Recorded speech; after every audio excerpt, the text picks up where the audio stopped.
Hey everyone, welcome back to the movie guys. I'm Mike, and welcome to my review of the new film, Last Breath. Okay, in you go. Stay safe, brother. Diver, in the water at 300 feet. Bell, do you copy? Comms check. Comms check.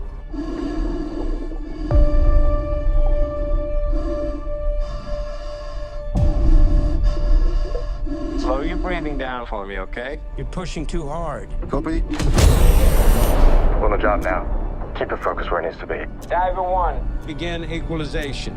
Try to work my magic.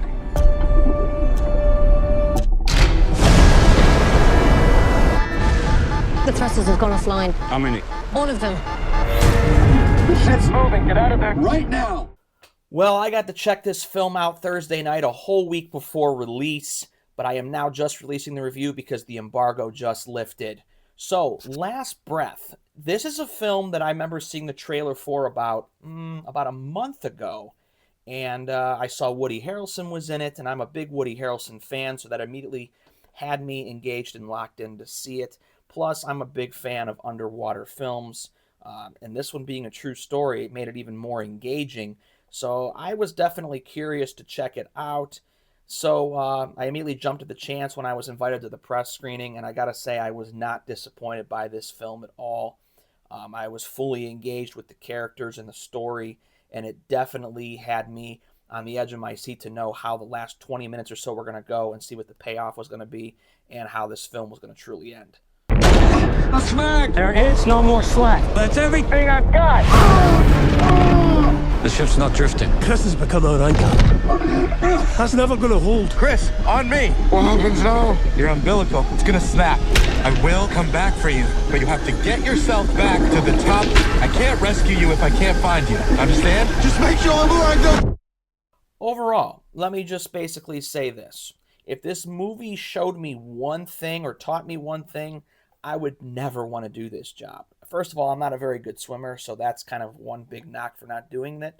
But on top of it all, it's just a scary job through and through. And these guys, they do it in the North Sea. They're checking these pipelines to make sure that the different islands and such have power. So I mean, someone's got to do this job, obviously. But it would definitely scare me, and it's definitely not for everybody. But let me first start off by saying this. The movie runs a cool breeze 90 minutes. If this movie would have run 2 hours, I would have been a little concerned that it would have been drawn out and dragged out about finding him and then a lot of storyline going on in the background. But that's not the case here. This film runs at a cool breeze 90 minutes, has engaging characters. I think the performances from Woody Harrelson, Simu Liu, and Finn Cole are all fantastic. I mean, Woody's good in everything. I've been a fan of his for a long time. I still think that Woody Harrelson's a very underrated actor. I don't think he always gets enough credit. Everything he basically does turns out, I think, very well. His performances are good, and this film really is no different. But I think the one that really steals the film is really Finn Cole, the lead character of Chris. I think that his performance really draws you into the film. His beginning scenes with his fiance, you can already tell that you're going to be locked into that core of their relationship because there's a promise made later that everything's going to be okay to her. And the scene where he realizes that he may be close to death, he realizes he may in fact be breaking that promise, and it really is kind of touching and heart-wrenching because at that point you really want him to make it out of this, and you're really hoping that he does. But the film, the pacing of the film is great. Like I said, with it being 90 minutes, everything seems to move pretty quickly. We get about 20 to 25 minutes of build-up to get to know the characters of Chris and get to know his relationship with Woody Harrelson's Duncan. And then we also have Simu Liu, who played Shang-Chi in Shang-Chi, Marvel Shang-Chi. And his character's name is David. And at first, he's very cold to Chris, but also to you could see his relationship with Duncan is a little bit like a power struggle, I guess you could say, in a way. And I think that whole team core really works as the movie goes on, because at first we see that David doesn't seem too trusting of Chris because he thinks he's a newbie, but Duncan tries to tell him that He knows how to do the job effectively, so it's kind of like, oh, I'll wait and see kind of thing. But I think that these core three is what make this film work. But I think Finn Cole, in a way, steals a lot of the film because you kind of feel for him in the very beginning, even though once he's underwater and he passes out, you don't get a whole lot of his performance after that. But I think he does a very good job of making Chris convincing, captivating, and engaging with the overall arc of the story. Where's our power? Dead in the water. We're drifting out of control. How much gas does he have left? Not enough. We're gonna be too late. It's a body recovery now. No, it's not. I'm not losing a diver today. The performances here are great. The pacing is great. I have no complaints about any of that. So let's go to the good of the film. There's a lot of good I have to say about this movie. Like I've said, number one, the pacing is excellent. The 90-minute runtime, I think, is very beneficial here because it gets to the point, but it also gives enough breathing room to get to know the characters, to develop, and to be able to feel for them later on before we get to the final act and all the build-up. So I think that is a strong suit of the film. The performances from Woody, Simu, and Finn are all great as well. I think that without these performances and these three bouncing off each other the way they do and the relationship they build throughout the film, I don't think this movie would work at all. Even if one of them seemed like it was out of place in performance, it would have ruined the whole vibe and the chemistry, especially when you look at when Duncan and David are in their pod, and David is basically convinced that when they go after Chris, it's going to turn into a recovery versus a rescue, and Duncan immediately is like, no, this is going to be a rescue. We're going to get him out of there. He's going to be alive. We're going to get him. And I like that dynamic between those two. And as we get to the end of the film, you really feel the bond and the connection of these three guys. And without giving away too much of the ending, I really liked at the end of the film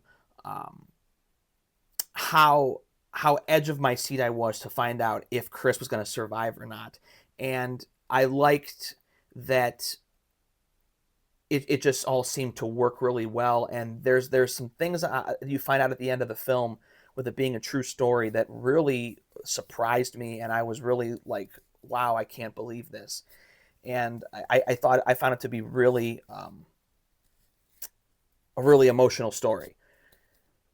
For the bad, there's not much to say bad about the movie. Really, I don't have anything to say. Just that the theater that I saw the film in, I see all my movies pretty much there, but for some reason, the sound mix didn't seem right on Thursday night. It seemed like that I see an Dolby Atmos theater, so usually the sound is great, but it seemed like that the backs and the sides were turned up louder than the front and the center. So sometimes the dialogue was being a tad drowned out. I don't think that's the fault of the sound mix in the film. I am almost 100% certain that's not what it was. I think just whoever turned the speakers up in the theater just didn't balance things right. That's pretty much my only knock, and that's not even really a knock on the movie. That's just a knock on the overall theater dropping the ball with the sound mix. So there's really not much bad to say about this movie at all. So, in conclusion, I give Last Breath. I got an idea. We'll have to take control of the ship manually. If we make a mistake, we put the entire ship at risk. Come on! This isn't working. You can do this, buddy. I'm with you. Incoming swell. Brace for impact. Now!